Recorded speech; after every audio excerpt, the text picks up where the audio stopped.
Friend कैसे हैं आप? मैं अतुल सर और आज हम लोग डिस्कस करेंगे कंडीशनल सेंटेंस। वो कंडीशनल सेंटेंस जो आपके एग्जाम्स में अक्सर एक क्वेश्चन इससे आपका निश्चित आता है, वो चाहे एयरफोर्स का हो, चाहे एसएससी का हो, चाहे एनडीए का हो, चाहे सीडीएस का हो।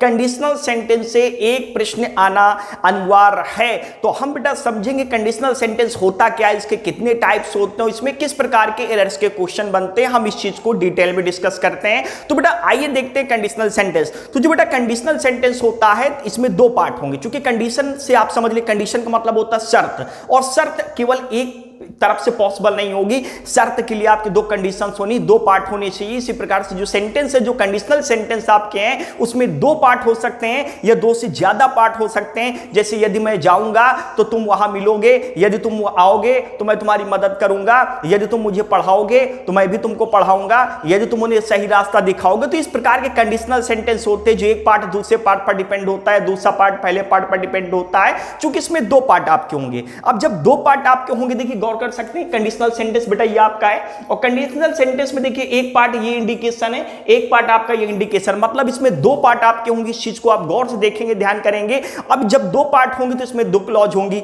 एक डिपेंडेंट क्लॉज होगा, देखिए डिपेंडेंट क्लॉज होगा, और एक होगा इंडिपेंडेंट क्लॉज कह सकते हैं, या प्रिंसिपल क्लॉज कह सकते हैं, या मेन क्लॉज कह सकते हैं, या प्रिंसिपल क्लॉज कह सकते हैं। कहने का मतलब अब इस क्लॉज क्या होता है, तो प्रिंसिपल क्लॉज, मेन क्लॉज और इंडिपेंडेंट क्लॉज। कहने का मतलब ये इस प्रकार की क्लॉज होंगी जो दूसरे पार्ट पर डिपेंड नहीं करेंगी, दूसरे पार्ट पर निर्भर नहीं करेंगी। मतलब ये अपने आप में स्वतंत्र होती, इंडिविजुअल होती, स्वतंत्र होती है, दूसरे पर डिपेंडेंसी नहीं होगी। लेकिन जो आपका डिपेंडेंट क्लॉज होगा ये दूसरे सेंटेंस पर निर्भर करेगा, दूसरे पार्ट पर निर्भर करेगा। जैसे कैसे एग्जाम्पल के माध्यम से मैं आपको समझाऊंगा। जैसे मैं वहां जाऊंगा, अब ये क्या है, ये आपका इंडिपेंडेंट क्लॉज। इसमें आप दूसरा पार्ट अगर नहीं भी बोलते हैं तब भी आपका काम चलता है, इसमें दूसरे पार्ट लेने की जरूरत भी नहीं है, और अगर लगा दोगे तो भी गलत नहीं। मैं तुमसे मिलूंगा, मैं वहां आऊंगा। लेकिन अगर आप ये सेंटेंस बोले यदि तुम पढ़ाई करोगे, और अगर आगे का पार्ट ना बोले तो ये पार्ट आपका क्या हो जाएगा, गलत हो जाएगा। यदि तुम पढ़ाई करोगे, यदि तुम ऐसा करोगे,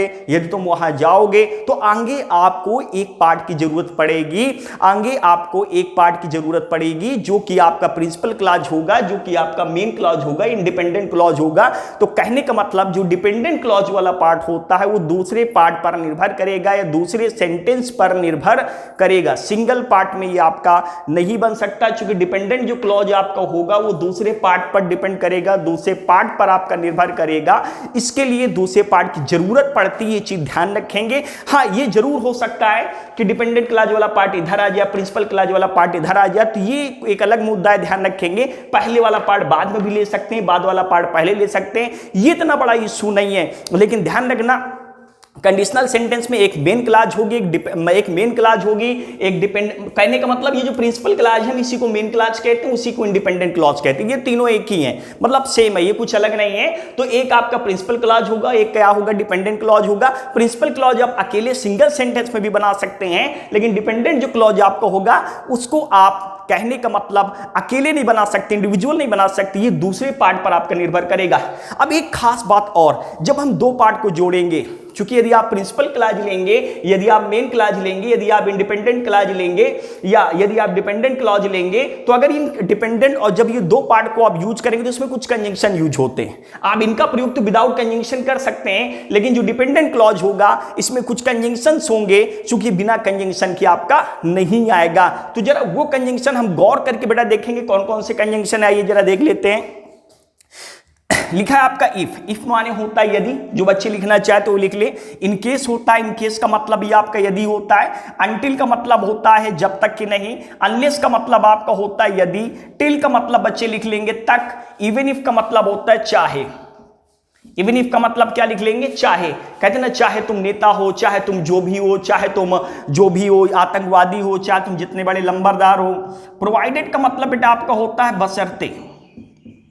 प्रोवाइड, देखिए प्रोवाइड बेटा एक मेन वर्ब होता है। जब प्रोवाइड का प्रयोग मेन वर्ब की तरह आप करते हैं तो इसका मतलब आपका होता है प्रदान करना, देना। लेकिन जब प्रोवाइड का प्रयोग आप कंजंक्शन की तरह करेंगे तो ध्यान रखेंगे इसका मतलब आपका हो जाएगा, क्या हो जाएगा, बशर्ते हो जाएगा, कि बशर्ते तुम मेरा साथ दे दो। इसके बाद आपका लिखा सपोजिंग एंड सपोज। बेटा इन दोनों का हिंदी मतलब होता है मान लो। सपोजिंग या सपोज इन दोनों का हिंदी मतलब होता है मान लो। व्हेन का मतलब लिख लेंगे जब। बाय द टाइम का मतलब होता है जब तक, तब तक, जब तक, तब तक। तो ये आपका जब तक होता है तब तक आपका होगा। एज सुन एज का मतलब होता है जैसी वैसे ही, आफ्टर माने आपका बाद में, बिफोर माने पहले। तो कहने का मतलब बेटा यदि आपने डिपेंडेंट क्लॉज लिया है तो डिपेंडेंट क्लॉज में ये कंजंक्शन जरूर आते हैं, ध्यान रखना। कंडीशनल सेंटेंस में आपको ये कंजंक्शन से लेने पड़ेंगे। ये जो कंजंक्शन आपके लिखे हैं डिपेंडेंट क्लॉज कंजंक्शन से स्टार्ट होगा, और ये जो कंजंक्शन होंगे हमने कहा कौन कौन से कंजंक्शन आपके आ सकते हैं वो हमने सारे आपको लिख दिए हैं। और खास एक बात आपको और ध्यान रखना, ये जितने भी कंजंक्शन लिखे हैं इसके बारे में एक बात भी बता दूं कि जितने भी बेटा आपके कंजंक्शन लिखे हुए हैं इसको लेकर एक चीज ये ध्यान रखना है कि यदि इन कंजंक्शन का प्रयोग फ्यूचर टेंस में करें या इन कंजंक्शन के साथ कभी भी विल, शैल और वुड का प्रयोग नहीं करते। कहने का मतलब यदि इन कंजंक्शन के माध्यम से आप कोई फ्यूचर टेंस बना रहे हो तो टेंस फ्यूचर ना बनाकर आप प्रेजेंट बनाएंगे। कहने का मतलब इन कंजंक्शन का प्रयोग फ्यूचर टेंस में नहीं करते। यदि ये कंजंक्शन लगे हैं और सेंटेंस आपका फ्यूचर है या टेंस आपका फ्यूचर है तो टेंस हम फ्यूचर में ना बनाकर हमेशा प्रेजेंट में बनाते हैं, ध्यान रखेंगे। जैसे यदि तुम जाओगे तो इफ यू विल गो नहीं होगा, इफ यू गो होगा। कहने का मतलब सिंस ये फ्यूचर का ही देंगे लेकिन बनेंगे आपके प्रेजेंट में। एक क्वेश्चन इससे बहुत ही आता है, ध्यान रखें, क्वेश्चन निश्चित इससे आता है। तो बेटा ये थे कंजंक्शन और ये हमने आपका इंट्रोडक्शन कराया। अब करेंगे टाइप्स ऑफ कंडीशनल सेंटेंस। तो पहला बेटा जो आपका टाइप है कंडीशनल सेंटेंस में गौर करेंगे, लिखा है आपका ओपन कंडीशन। कहने का मतलब 4 टाइप हैं, चारों टाइप को बहुत गौर से पहले देखेंगे समझेंगे।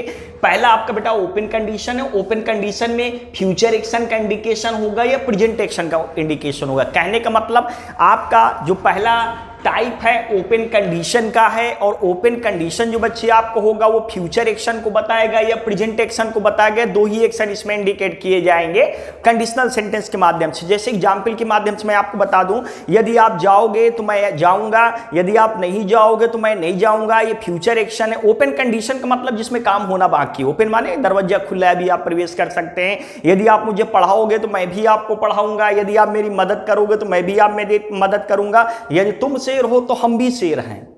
तो ये प्रेजेंट एक्शन आपका, तो ध्यान रखेंगे ओपन कंडीशन में फ्यूचर एक्शन या प्रेजेंट एक्शन का इंडिकेशन आपका होता है। वो चीज हम आपको एग्जांपल्स के माध्यम से बहुत अच्छे समझाएंगे।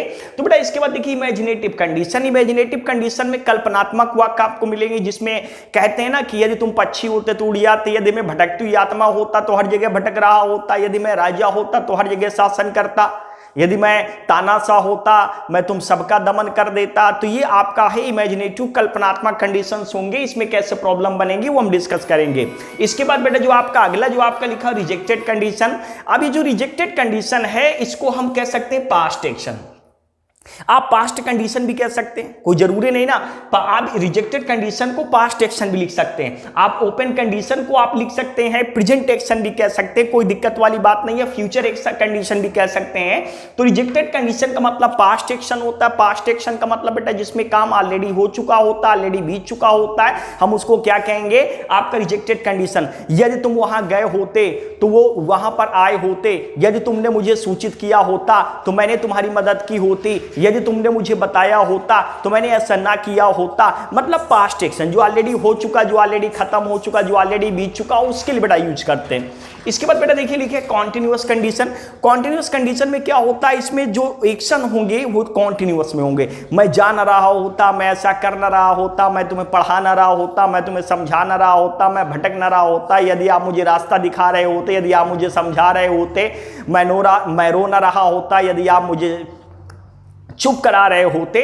तो ये कॉन्टिन्यूअस एक्शन। अब जो एक्शन हमने बताए, जो आपके टाइप्स हमने बताए, ओपन कंडीशन में कैसे क्वेश्चन बनेंगे, इमेजिनेटिव कंडीशन में किस प्रकार के एरर्स के प्रॉब्लम्स बनेंगे, रिजेक्टेड कंडीशन में कैसे एरर्स के प्रॉब्लम बनेंगे, और कॉन्टिन्यूअस कंडीशन में कैसे प्रॉब्लम्स बनेंगे, अब हम उसको एक एक करके डिस्कस करेंगे। तो आइए बेटा अब हम डिस्कस करते हैं ओपन कंडीशन। ओपन कंडीशन में हम डिस्कस करेंगे आपका एरर का पार्ट डिस्कस करेंगे, कैसे एरर्स इसमें बनेंगे। तो आइए डिस्कस करते हैं ओपन कंडीशन।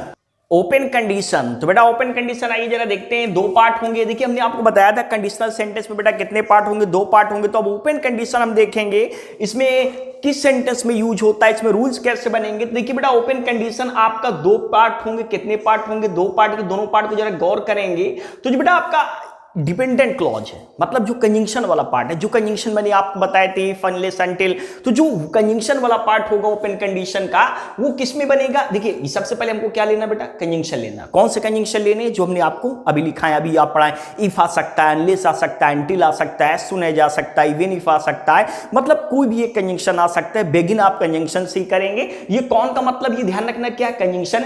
उसके बाद हम क्या लेंगे बेटा, सब्जेक्ट लेंगे, आप ध्यान रखेंगे। इसके बाद हम सेंटेंस किस में बनाएंगे, प्रेजेंट में बनाएंगे। ओके, और अगर सब्जेक्ट आपका सिंगुलर हुआ तो एस का भी प्रयोग करेंगे, आगे ऑब्जेक्ट होगा तो लेंगे, नहीं होगा तो नहीं लेंगे। एक खास बात और बेटा ये ध्यान रखनी है, जो भी कंजंक्शन हमने इसके पहले भी बताया था और मैं फिर भी एक बार बता देना चाहता हूं आपका, कि जो कंजंक्शन है, अगर इन कंजंक्शन का प्रयोग आप फ्यूचर टेंस में करते हैं तो टेंस फ्यूचर में न बनकर हमेशा प्रेजेंट में बनेगा, ध्यान रखेंगे। अब प्रेजेंट के इंडेफिनिट में भी बन सकता है। हमने एग्जांपल में यहां पर हमने आपको जो रूल में इंडेफिनिट बताया है, तो आप इंडेफिनिट में भी बना सकते हो, सिंपल में भी बना सकते हो, कॉन्टिन्यूअस में भी बना सकते हो, परफेक्ट में भी बना सकते हो। मतलब सेंटेंस के भाव के अकॉर्डिंग आप प्रेजेंट में उस प्रकार के सेंटेंस से बना सकते हो। ये जरूरी नहीं प्रेजेंट इंडेफिनिट में बनेगा, प्रेजेंट परफेक्ट में भी बन सकता है, प्रेजेंट सिंपल प्रेजेंट में भी आपका बन सकता है, प्रेजेंट कॉन्टिन्यूअस में भी आपका बन सकता है। बस ध्यान रखना है ओपन कंडीशन का जो कंजंक्शन वाला पार्ट होगा, जो डिपेंडेंट आपका क्लॉज होगा, जिसमें कंजंक्शन आते हैं, वो पार्ट फ्यूचर टेंस में न बनकर हमेशा प्रेजेंट में बनता है। वो सेंस हमेशा फ्यूचर का देगा, लेकिन बनेगा प्रेजेंट में। अब जो दूसरा बेटा पार्ट है, इसमें गौर करेंगे, जो आपका दूसरा पार्ट इसमें है, इसमें जो दूसरा पार्ट बेटा इंडिकेशन है, जो दूसरा पार्ट यहां पर दिया हुआ है, इसमें सब्जेक्ट हम लेंगे। क्या लेंगे? सबसे पहले क्या लेंगे? सब्जेक्ट लेंगे। और सब्जेक्ट के बाद बच्चे इसमें क्या लेंगे? विल लेंगे, शैल लेंगे, मे लेंगे, शुड लेंगे। देखिए शुड का भी प्रयोग कर सकते हैं, माइट का भी प्रयोग कर सकते हैं, और अगर पॉसिबिलिटी है तो हम किसका प्रयोग कर सकते हैं बच्चे?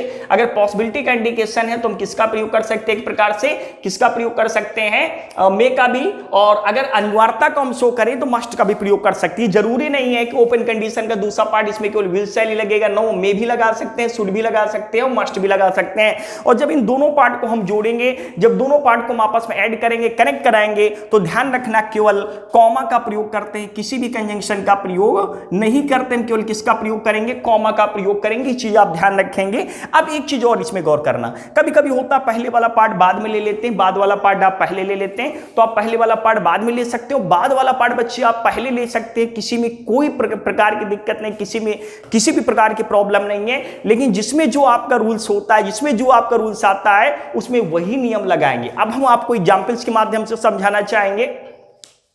अब देखिए लिखा he will come to meet you, वो आपसे मिलने आएगा as soon as you will reach Delhi, जैसे आप दिल्ली पहुंचेंगे। तो देखिए प्रिंसिपल क्लॉज कहने का मतलब डिपेंडेंट क्लॉज, कंजंक्शन वाला बेटा पार्ट कौन सा? ये वाला। और हमने कहा यदि ये कंजंक्शन आपके फ्यूचर टेंस में यूज है तो फ्यूचर टेंस वो टेंस नहीं बनेगा, प्रेजेंट में बनेगा। तो हम कुछ नहीं करेंगे, यहां से क्या करेंगे? विल को हटा देंगे।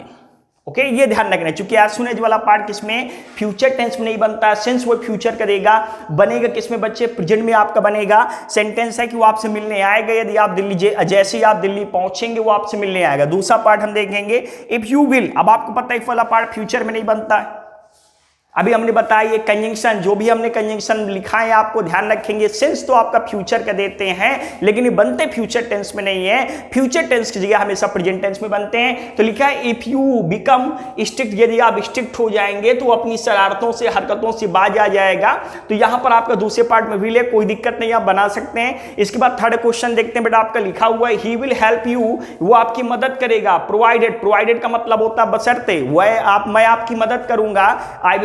आई विल हेल्प यू, मैं आपकी मदद करूंगा, बशर्ते you will mend your ways, बशर्ते आप अपने रास्ते सुधार लें। यदि आप अपने रास्ते सुधार लेंगे तो मैं आपकी मदद करूंगा। तो बेटा आपको पता है ये कंजंक्शन वाला जो पार्ट होता है वो फ्यूचर में नहीं बनता है, वो सेंस आपका फ्यूचर का देगा, लेकिन बनेगा किसमें? प्रेजेंट में। इसके बाद हम अगला क्वेश्चन बेटा देखेंगे, लिखा है अनलेस यू वर्क हार्ड, यदि आप कठोर मेहनत नहीं करेंगे तो आप सफल नहीं होंगे। तो आपको पता है अनलेस यू वर्क हार्ड, यदि आप कठोर मेहनत नहीं करेंगे तो आप सफल नहीं होंगे। तो अगर इस सेंटेंस में हम गौर करके देखें तो इसमें तो कोई दिक्कत नहीं है, और इस पार्ट में भी कोई दिक्कत नहीं, मतलब ये वाक्य क्या है? नो एरर है, ध्यान रखेंगे।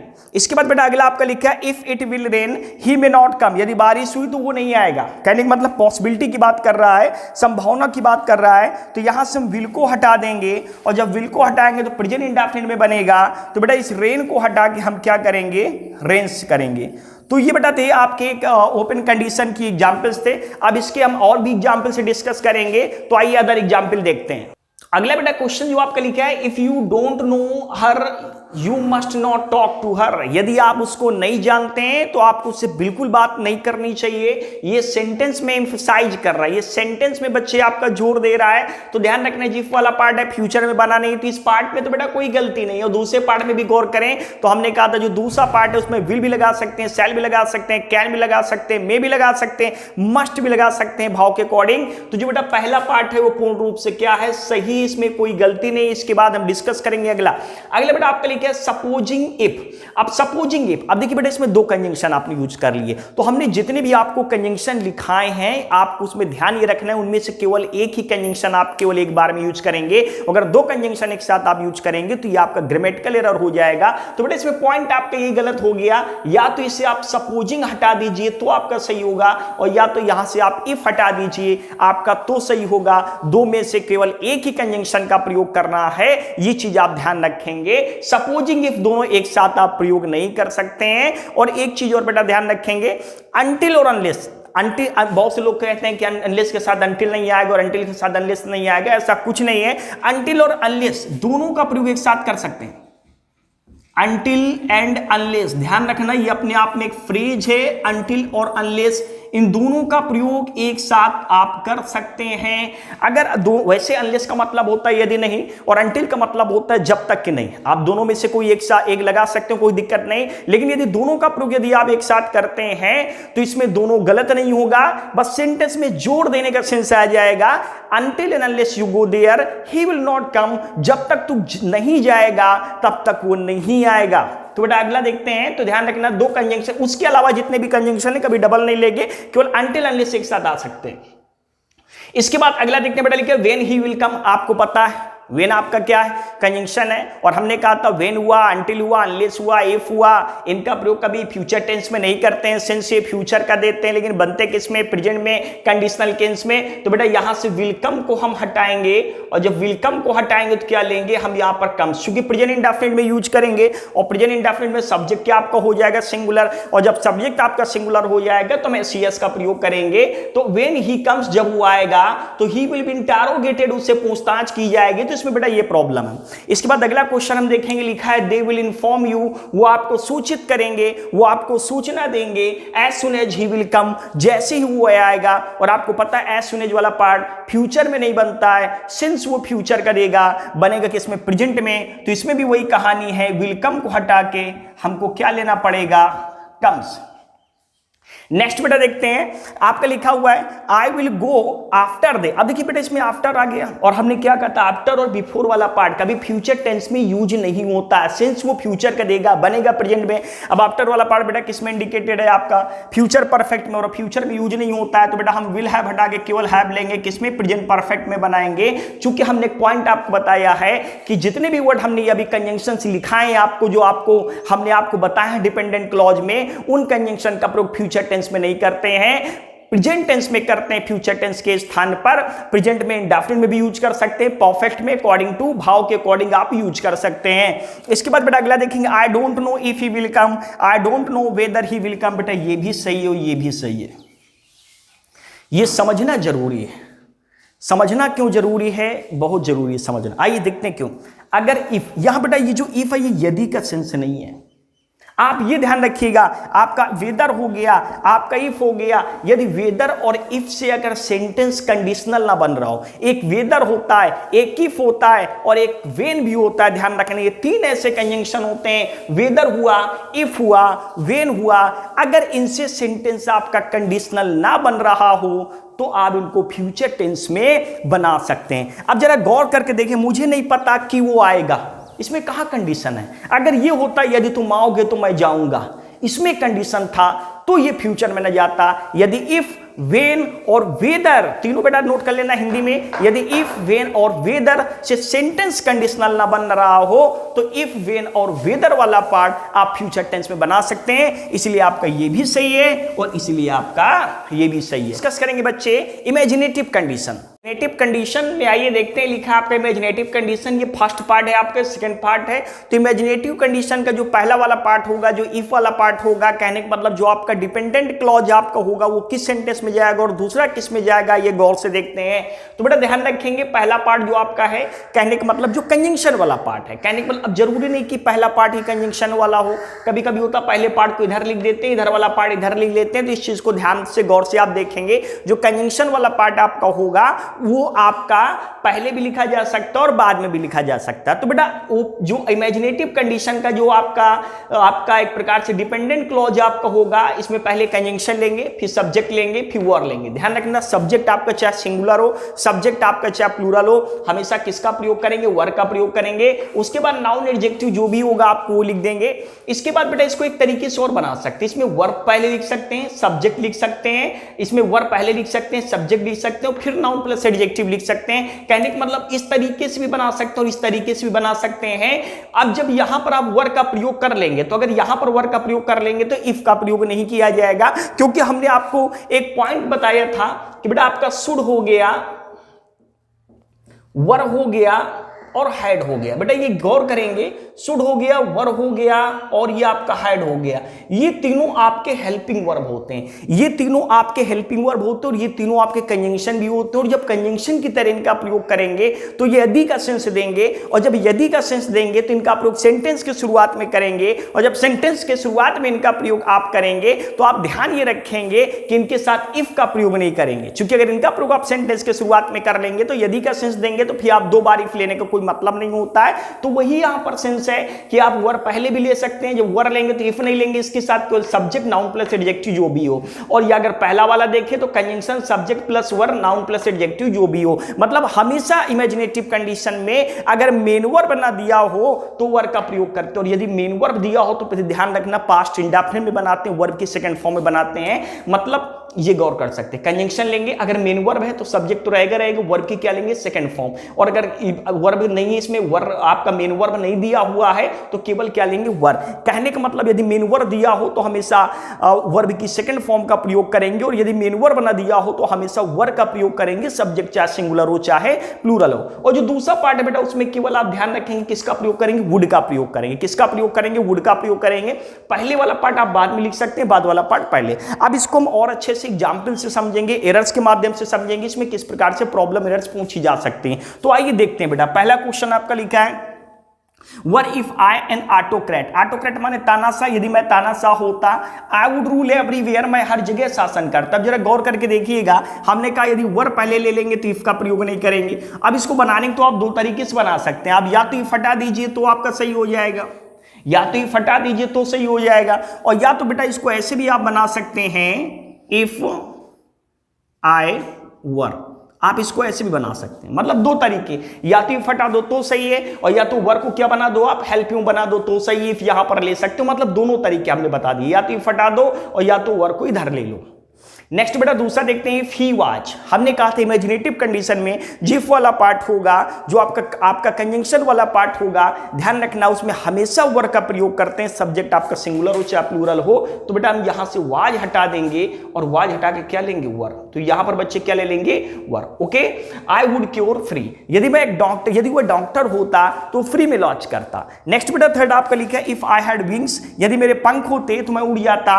अब बेटा ये जो हैड है ये पास्ट परफेक्ट नहीं, ये वर्ब का सेकंड फॉर्म है। क्योंकि अगर ये पास्ट परफेक्ट होता, अगर ये पास्ट परफेक्ट होता तो आगे वर्ब की थर्ड फॉर्म होनी चाहिए थी, वर्ब की थर्ड फॉर्म नहीं, मतलब ये पास्ट इंडेफिनिट है। हैज है एक मेन वर्ब होता है जिसका सेकंड थर्ड फॉर्म हैड होता है, इसलिए हम यहां पर हैव फ्लोन का प्रयोग नहीं करेंगे, केवल फ्लाई का प्रयोग करेंगे, ध्यान रखेंगे। ओके, इसके बाद बेटा अगला देखेंगे, इफ आई वाज यू। इसमें भी वही कहानी, इफ वाला पार्ट आपको पता है, इमेजिनेटिव कंडीशन यदि है, और इफ वाला पार्ट है जो कंजंक्शन वाला पार्ट है, उसमें हमेशा हेल्प यू वर्ब का प्रयोग करते हैं, इसलिए हम यहां से वाज हटा के क्या लेंगे, वर्ब का प्रयोग करेंगे। If I were you I would do it, यदि मैं आपकी जगह होता मैं इसको करता। नेक्स्ट बेटा आपका लिखा हुआ है, इफ आई वर हिम, यदि मैं उसकी जगह होता, आई वुड कन्विंस देम, मैं उनको समझा देता।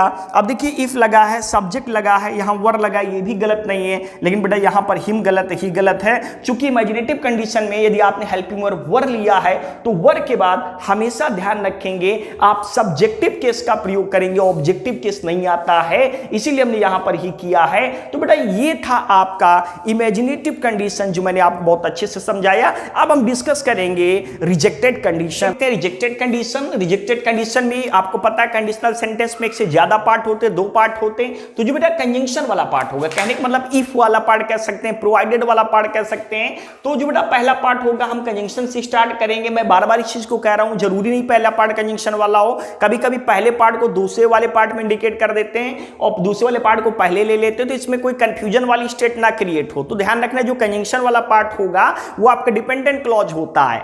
तो बेटा जो पहले हम क्या लेंगे, पहले पार्ट में कंजंक्शन लेंगे। कंजंक्शन कोई भी आ सकता है, इसलिए मैं कोई पर्टिकुलर कंजंक्शन का नाम बच्चे नहीं लिख रहा हूं। इफ भी आ सकता है, अनलेस भी आ सकता है। इसके बाद हम क्या लेंगे, सब्जेक्ट लेंगे, फिर क्या लेंगे, हाइड लेंगे। क्योंकि रिजेक्टेड जो कंडीशन बेटा होता है ये पास्ट एक्शन को बताता है, मतलब पास्ट कंडीशन। देखिए रिजेक्टेड कंडीशन का नाम पास्ट कंडीशन भी है, ये पास्ट एक्शन को बताता है। आप ये भी कह सकते हैं ये पास्ट एक्शन कह सकते हैं। पास्ट एक्शन का मतलब जिसमें काम ऑलरेडी हो चुका हो, बीत चुका हो। तो ध्यान रखें जो आपका कंजंक्शन वाला पार्ट होगा इसमें हम लेंगे पास्ट परफेक्ट प्लस वर्ब की थर्ड फॉर्म लेंगे, और या तो हैड पहले ले ले। हमने आपको बताया भी था, अभी इंडिकेट किया था जब मैंने आपको इमेजिनेटिव कंडीशन बताया था, यदि हैड वर और शुड, यदि हैड वर और शुड का प्रयोग कंजंक्शन की तरह प्रयोग करेंगे तो बेटा तीनों यदि का सेंस देंगे, और जब यदि का सेंस देंगे तो हम इनके साथ इफ का प्रयोग नहीं करेंगे।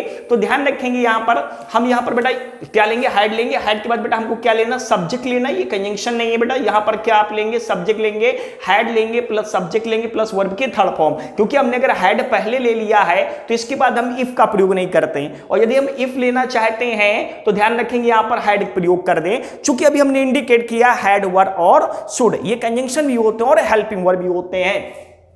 तो बेटा इसको दोनों तरीके से बना सकते हैं। अब जो दूसरा पार्ट है बेटा इसको वुड हैव में ले जाएंगे। ध्यान रखना वुड नहीं, अगर वुड लेंगे तो फिर इधर पास्ट परफेक्ट नहीं होगा, पास्ट इंडेफिनिट। यहां होना क्या चाहिए, वुड हैव होना चाहिए, या माइट हैव का प्रयोग कर सकते हो। वर्ब की हम कौन सी फॉर्म लेंगे, थर्ड फॉर्म लेंगे।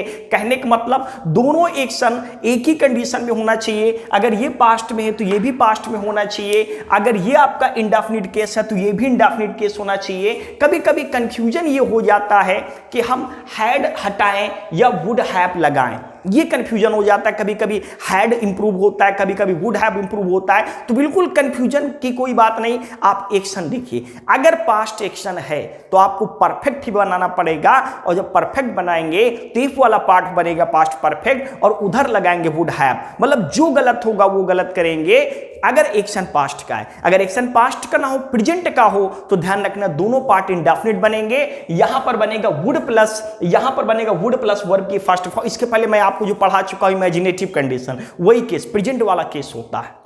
ठीक है, तो कंफ्यूजन बिल्कुल ना रहे। ये परफेक्ट तो ये परफेक्ट, और ये इंडेफिनिट तो ये इंडेफिनिट। किससे डिसाइड करेंगे, एक्शन के माध्यम से डिसाइड करेंगे। ये नहीं कि पहला पार्ट परफेक्ट में तो दूसरा परफेक्ट में होगा, पहला इंडेफिनिट में दूसरा इंडेफिनिट में होगा। एक्शन देखिए, पास्ट का एक्शन है दोनों परफेक्ट बनेगा, प्रेजेंट का एक्शन है दोनों इंडेफिनिट बनेगा। ओके, तो बेटा वुड हैव प्लस वर्ब की थर्ड फॉर्म। अब इसको देखते हैं एग्जांपल्स के माध्यम से। आइए देखिए, पहला बेटा आपका लिखा है आई वुड हेल्प यू, मैं आपकी मदद करता यदि आपने मुझे सूचित किया होता, यदि आपने मुझे सूचित किया होता तो मैं आपकी मदद करता।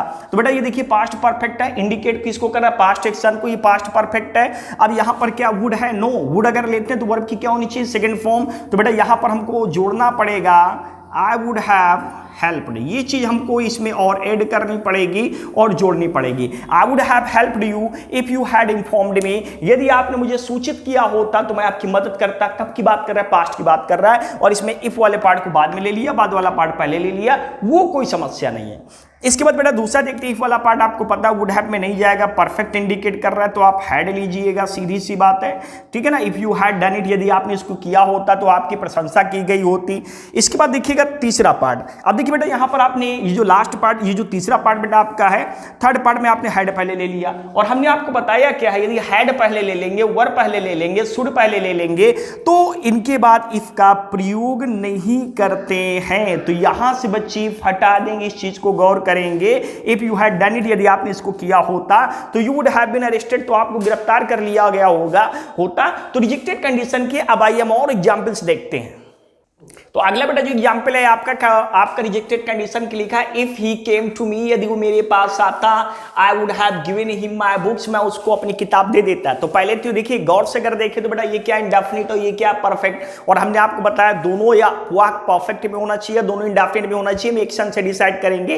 तो इसमें एक्शन अगर देखें तो बेटा पास्ट का आप इंडिकेट करें, पास्ट के एक्शन को, यदि वो मेरे पास आता तो मैं उसको अपनी किताबें दे देता, मतलब कब की बात करें, पास्ट एक्शन की बात कर रहे हैं। तो बेटा इसमें वुड हैव में कुछ नहीं करना, वुड हैव आपका पूरा से इसमें करना जो इस पहले पार्ट में करना है। यहां से हम केम को हटा के हम सीधे क्या करेंगे बच्चे, हैड कम, केम को हटा के हम क्या लेंगे, हैड कम। ओके, इसके बाद हम दूसरा पार्ट देखेंगे, सेकंड पार्ट देखेंगे, हम I mean to second question देखेंगे। इसका लिखा है, if you had called me up, यदि आपने मुझको फोन किया होता, आई वुड इन्फॉर्म यू, तो मैं आपको सूचित कर देता। यदि आपने मुझे फोन किया होता तो मैं आपको सूचित कर देता। तो कब देखिए क्या है, perfect position, past action indicate कर रहे हैं। तो बेटा वुड नहीं लेंगे, आप क्या लेंगे इसमें, वुड हैव इन्फॉर्म्ड। तो हम लेंगे वुड हैव एंड इन्फॉर्म्ड, ये आपका इसमें बनेगा आई वुड हैव इन्फॉर्म्ड यू। इसके बाद अगला देखेंगे बेटा, लिखा है इफ आई हैड 2 हाउसेस, यदि मेरे पास 2 घर होते। अब अगर हम गौर करके देखें तो बेटा ये हैड, ये पास्ट परफेक्ट वाला नहीं है, ये पास्ट इंडेफिनिट वाला हैड है, क्योंकि अगर ये पास्ट परफेक्ट होता तो आगे वर्ब की थर्ड फॉर्म मिलेगी। जितने भी परफेक्ट सेंटेंस होते उसमें आगे वर्ब की थर्ड फॉर्म मिलती है। अगर इसको हेल्पिंग बना दोगे तो आगे वर्ब की थर्ड फॉर्म नहीं है, मतलब ये आपका पास्ट इंडेफिनिट है। और जब ये इंडेफिनिट है तो इसका भी केस इंडेफिनिट होना चाहिए, और यदि ये परफेक्ट है तो इसका केस भी परफेक्ट होना चाहिए। एक्शन से डिसाइड करते हैं। अब एक्शन आइए जरा हम देखते हैं कब का है। ठीक है, इफ आई हैड 2 हाउसेस, यदि मेरे पास 2 घर होते तो I would have given 1 to her, तो एक घर मैंने उसको दे दिया होता। यदि मेरे पास 2 घर होते तो एक घर मैंने उसको दे दिया होता। अब देखिए वैसे तो अगर आप इसको हाइड के इसको वुड से बना ले तो भी गलत नहीं होगा, अगर दोनों में हाइड लगा ले तो भी गलत नहीं होगा। अब इसमें जरा देखते हैं एक्शन कब का।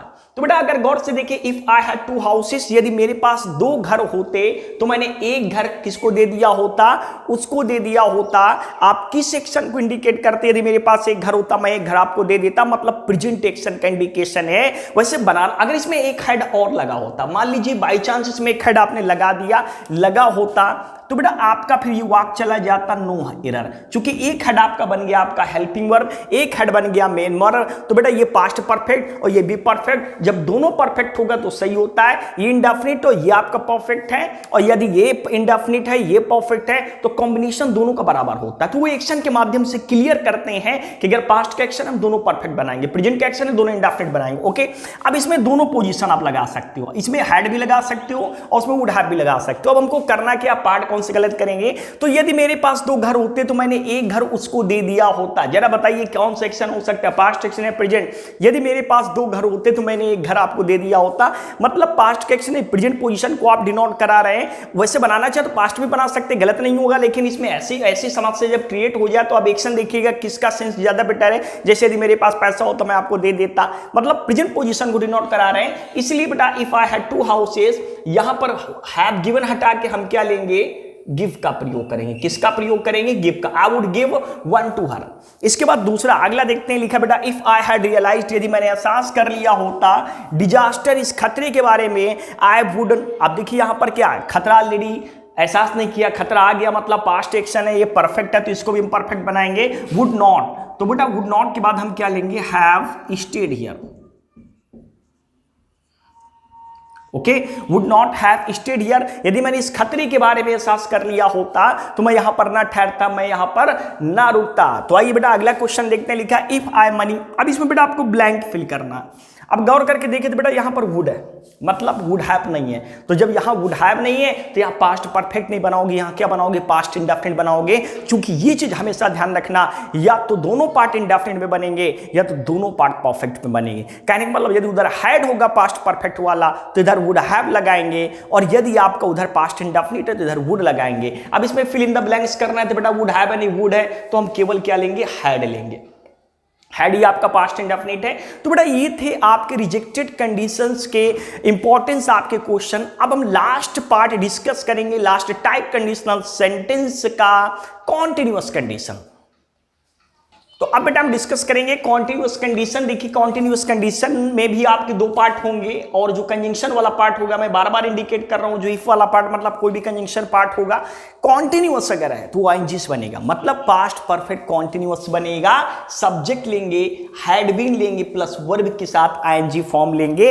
अगर कॉन्टिन्यूअस ये नहीं बनता है तो फिर वर्ब की थर्ड फॉर्म ले लेंगे, पास्ट परफेक्ट बना देंगे। इसके पहले जो मैंने आपको रिजेक्टेड कंडीशन कराया है वो ध्यान रखना, अगर कॉन्टिन्यूअस बन रहा है तो हैड बीन प्लस वर्ब की third form, had been plus verb की आईएनजी फॉर्म, और यदि परफेक्ट बनेगा तो हैड प्लस वर्ब की थर्ड फॉर्म। मतलब अगर रिजेक्टेड कंडीशन पास्ट एक्शन है तो आप पास्ट परफेक्ट बनाएंगे, और यदि आपका कॉन्टिन्यूअस कंडीशन है पास्ट का तो पास्ट परफेक्ट कॉन्टिन्यूअस बनाएंगे। और पास्ट परफेक्ट कॉन्टिन्यूअस तो जानते हैं हैड बीन प्लस वर्ब की आईएनजी फॉर्म, और जो दूसरा पार्ट होगा would have plus been plus main verb की आईएनजी फॉर्म। मतलब दोनों आपको आईएनजी फॉर्म से बनाने पड़ेंगे। अब एक चीज और ध्यान ये रखना बेटा, अगर आपका इफ वाला पार्ट कॉन्टिन्यूअस है तो जरूरी नहीं दूसरा पार्ट आपका कॉन्टिन्यूअस हो, मतलब जो पार्ट कॉन्टिन्यूअस में होगा हम उसको कॉन्टिन्यूअस से बनाएंगे, और जो पार्ट परफेक्ट में होगा वो परफेक्ट से बना लेंगे। ये नहीं होगा कि आप यदि आपका पहले पार्ट में आईएनजी लगा दूसरे पार्ट में आईएनजी लगेगा। जैसे यदि मैं जा रहा होता, यदि मैं खा रहा होता, यदि मैं ऐसा कर रहा होता तो तुम मुझे डांट देते, तो तुम मुझे डांट देते ये कॉन्टिन्यूअस नहीं है। लेकिन अगर हम कहें यदि तुम मुझे डांट रहे होते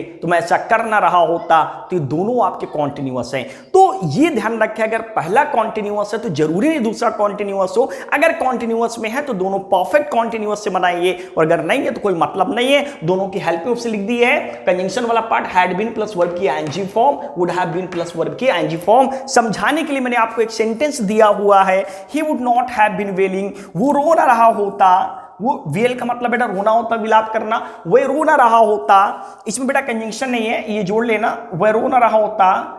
इफ यू हैड, और एक चीज और बेटा गौर करेंगे, इसमें बीन आगे जोड़ लिया, बीन भी इसमें नहीं लिखा है।